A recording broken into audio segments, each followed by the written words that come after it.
Hello નમસ્કાર, સુપ્રભાતમ. આજે પણ આપણે જોઈ શકીએ છીએ કે 14 એપ્રિલ એટલે ડૉક્ટર બાબા સાહેબ આંબેડકર જન્મ જયંતિ, એટલે કે આજના દિવસે મધ્યપ્રદેશમાં એનો જન્મ થયો હતો 1891માં.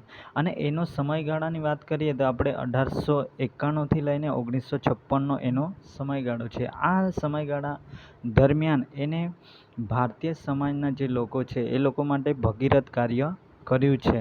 આપણે જોઈ શકીએ છીએ કે જે ભારતને ચલાવવા માટેનું જે બંધારણ છે, સંવિધાન છે, તો એ સંવિધાનના ઘડવૈયા તરીકે પણ એને ઓળખવામાં આવે છે. કેમ કે એને બંધારણ કેટલા બધા જે દેશો છે, વિશ્વના જેટલા પણ દેશો છે, એ દેશોનો અભ્યાસ એને કર્યો હતો અને એને લાગ્યું હતું કે આપણા દેશના જે લોકો માટે છે, તો એ લોકોના જે બંધારણો છે, એ લોકોના જે કાયદાઓ છે, એ કાયદામાંથી અમુક બાબતો લીધી હતી. જેમ કે મૂળભૂત અધિકારો,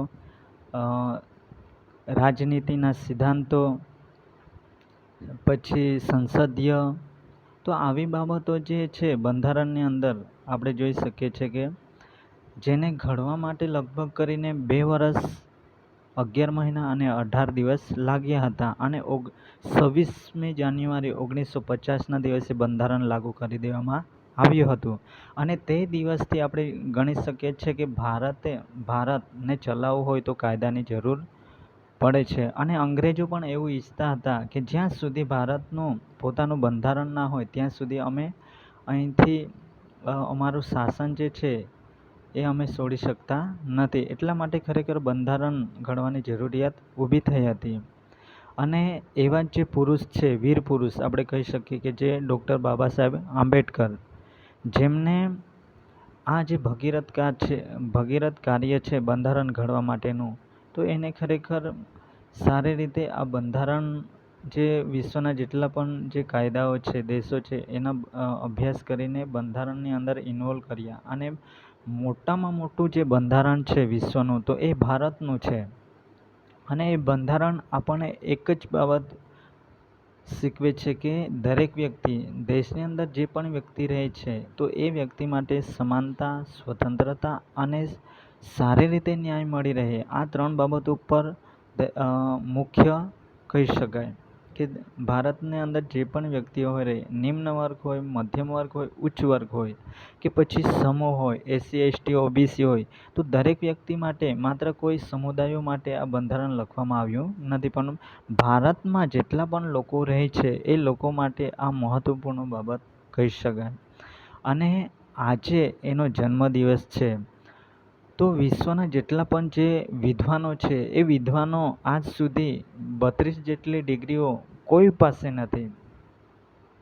માત્ર ને માત્ર આજે ડૉક્ટર બાબા સાહેબ આંબેડકર એવા વ્યક્તિ હતા કે એના પાસે 32 ડિગ્રીઓ હતી. અને આજનો દિવસ એટલા માટે એને યાદ કરવામાં આવે છે કે ખરેખર ભારતનું મહત્વપૂર્ણ જે ચલાવવા માટેનું જે બંધારણ છે એને કામ કર્યું છે, ઘડ્યું છે. અને સાથે સાથે કહી શકાય કે ભારતમાં જે પીછડા વર્ગ તરીકે આપણે દલિતો, એસસી, એસટી, ઓબીસી, એના માટે પણ એને ભગીરથ કાર્ય કર્યું છે. જે તે સમયમાં આપણે જોઈ શકીએ છીએ કે 1891નો જે સમયગાળો છે ત્યાંથી લઈને 1956નો જે સમયગાળો છે, એમાં જાતિવાદ, કેટલા બધા ભેદભાવો, છૂઆછૂતો, કેટલી બધી બાબતો, ઇસ્યુઓ જોવા મળતા હતા. અને હાલના તબક્કે પણ આવા ઇસ્યુઓ જોવા મળે છે. તો તે સમયે આપણે કલ્પના કરી શકીએ છીએ કે આવા વ્યક્તિઓએ આવા જે નિમ્ન સમૂહ હતા એના માટે ઘણું બધું સારું કાર્ય કર્યું છે. અને આજનો દિવસ એટલે કે એને નમસ્કાર કરવાનો, સલામ કરવાનો, પ્રણામ કરવાનો દિવસ છે. એટલા માટે આપ સૌને, આપ તમામ મિત્રોને ડૉક્ટર બાબા સાહેબ આંબેડકરની જન્મ જયંતિ નિમિત્તે હાર્દિક શુભકામનાઓ પાઠવું છું.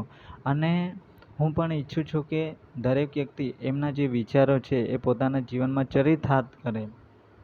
જય હિન્દ, જય ભારત.